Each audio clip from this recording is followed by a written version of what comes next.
Today we're going to talk about Curse of Strahd, but in actuality, you don't even need this because on the DMs Guild, there is a supplement called One Night Strahd that might pull off Ravenloft better than anything Wizards of the Coast has written.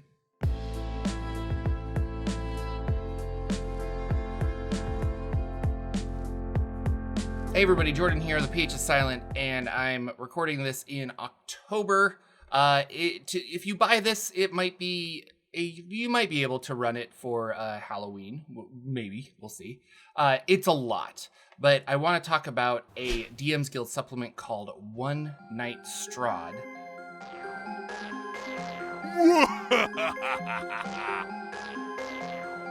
It's beefy. It might be more pages than this one if you add the virtual tabletop maps and stuff. It is definitely twice the number of pages as Curse of Strahd. But we're going to take a look, and this art, amazing. Let's dive in.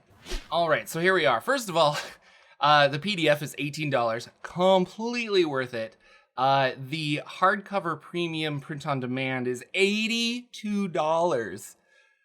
Oh, that is so much money. It would be really cool to have this as a as physical books, but given the 500 pages that it encompasses and that there are different sections, I would love this to be cut up into 3 different books, which ironically would make it more expensive than it already is because you're paying for 3 print on demand books rather than 1, but like $82 is a lot. They do encourage you to print out several sections. I think they knew going in that this would be more of a PDF operation than a physical book operation. But with the $18, you get a low resolution and a high resolution PDF.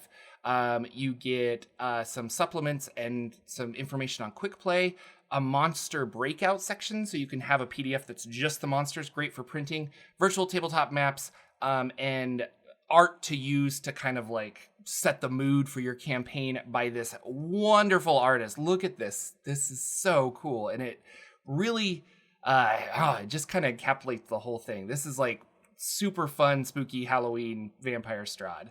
So what's inside? Encounters, hidden bosses, a lot of rules. I'm not just going to read off this, but a lot of rules to help you narratively and to also help you theme-wise keep the feeling of dread at the table. They have a fun new reincarnation mechanic. So players are, if you want to play a rogue, you're encouraged to make 2 rogues, like level 6, we'll say, 2 level 6 rogues, and then if one of them dies, you get reincarnated as the other one. So there is a hey, I died, but now I'm back. Maybe my abilities are slightly different because you are a different person, something that I really like. And so this can be run as a mini campaign, 16 hours, broken into like 4 or 5 sessions, an event game, which is kind of cool. So this one is like, hey, we realize that people are streaming. You could run it as a live stream, Halloween, whatever, be kind of cool. And then some scoring mechanics, so you could almost do this like a tournament, like old tournaments. I've only done tournaments as Dungeon Crawl Classics, but I mean back in the day you did D&D stuff. So this is interesting. Data from D&D Beyond, as other sources, say that campaigns end after 7 3 to 4 hour sessions. So they took that idea and said, how can we make like a full narrative, beginning, middle, and end should be 7 sessions, because we're going to have, after 7 sessions, it's going to kind of fizzle out a little bit. There are those campaigns that go on forever and ever. And I like this. I like that we're analyzing the data that we have and then reflecting that in a very awesome design. So this is a big thing. It's obviously made by people who love Curse of Strahd and Ravenloft in general. So let's dive in. Now, here we are, One Night Strahd. This is 524 pages. We're not going to go into all of it, but look at that cover. That's so cool. It's just so, so cool. So if we go to the table of contents, we have how to use this book, some special rules that kind of fit One Night Strahd, And then Act 1, Act 2, Act 3, and then some optional encounters. And then at the very end, we have some pre-generated characters. Those are the doomed souls, monsters, and items. And it's pretty straightforward. The stuff that I really enjoyed the most is how to use this book so that you as the dungeon master, the person buying this, really understands like what is going on with this. How do I utilize the way this is set up? So we have adventure summary, which is great right at the beginning. And then tools of the trade. So it kind of talks about encounter flows and how they've set up, which is really a good, active world storytelling, branch and beat narratives, a way to keep the story and the action engaging, and to really aid the players on what are you doing and where are you going. We have motivations for the villains. We have motivations for other NPCs that are within the world. It's just a really great piece of art. I want this to be, I should be that for Halloween. So we have some special rules. Nothing crazy special. But they say here, like, we found that some components were repeated too often for comfort. These components were both important and driven by player choice. As a result of the modular and encounter-centric design we settled on, there wasn't a good place to collect these vignettes and bite-sized encounters, but instead they're collected here. For each of these encounters, there is a place they'll most likely happen as detailed in the encounter's text. Such a reference will always be suffixed with event to better call out where to look. So they're looking at replayability.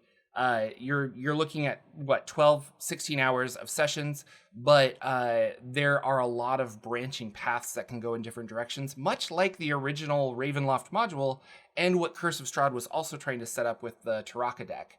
But they vary, like, if this happens, this happens. If this happens, this happens. It's kind of neat. And the idea that the world is also a bigger place. So if they go in one direction and do something, there is something that will happen in the background, you know?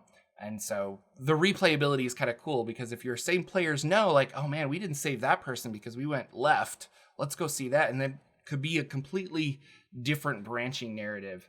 Super fun. So I'm not going to detail the story. You're in Barovia. There's a vampire. You have Act 1, Act 2, Act 3. There are some, these really cool maps and stuff. Here's the gate. We have this really cool pillar. Oh, so neat. I love the art. And this, of course, all leads to Act 3, where there is a big fight with Strahd.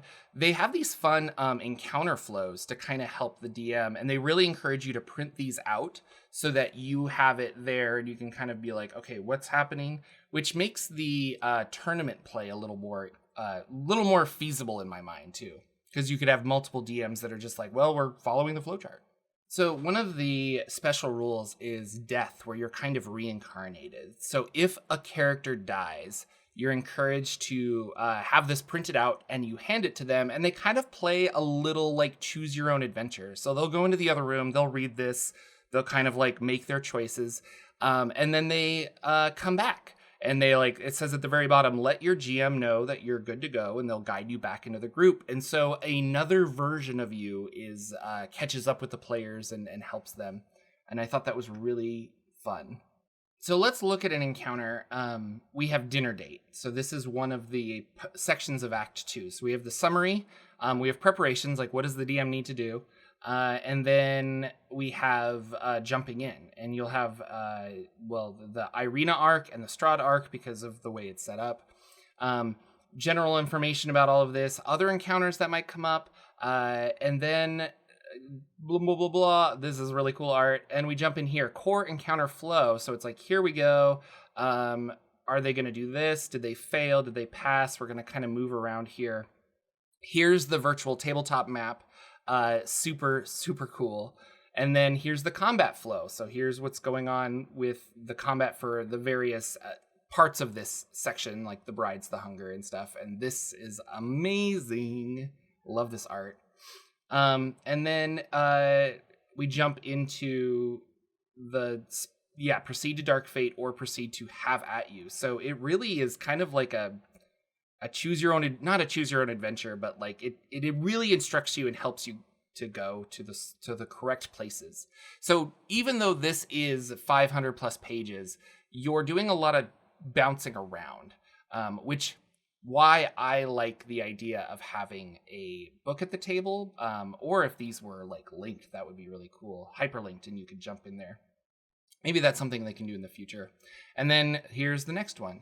So you're not reading through the book. It's not linear in that sense, but it really helps you. And I think for a DM who wants to have this super like horror kind of Ravenloft encounter, this is better than Curse of Strahd. I don't know. This excites me so much to run something like this. And I think it would be a lot of fun. Before we go, I wanted to show you some of these. These are the VTT maps that it comes with. So just super interesting. And they all have kind of encountery things based around these. So these maps are important. I really love it. I think these are super cool. And some really cool stuff. This is one of the fights, or like the fight with Strahd. You're on like a pillar or something. Super cool. We saw this one earlier. That just looks like a bunch of blood. Very, very fun stuff. So there we go, ladies and gentlemen. One Night Strahd. Some really awesome people worked on this. You can tell that they super love it. The cover here says that it is a gold seller, but it is actually a best platinum seller. And I think you should totally check it out. This was added literally last year. It's been a long year getting back to it, but I think this is the perfect season for you to go pick it up. If you are interested, I would encourage you. There are affiliate links down below that help out the channel, but do not increase your price at all. So you should check it out. And if you get the hardcover, leave a comment and tell us how it is, because I'm really curious if that would be worth it or if it's just too big of a book. My inclination is that it's too big of a book. If you're gonna pick up One Night Strahd, let me know in the comments below. If you love vampires, let me know. And if you're running a Ravenloft-esque game this Halloween, tell me all about it. That sounds really cool. That's it, everybody. Thank you so much for liking and subscribing. Thank you, patrons, for helping keep the lights on over here. And I will see you guys all in the next video.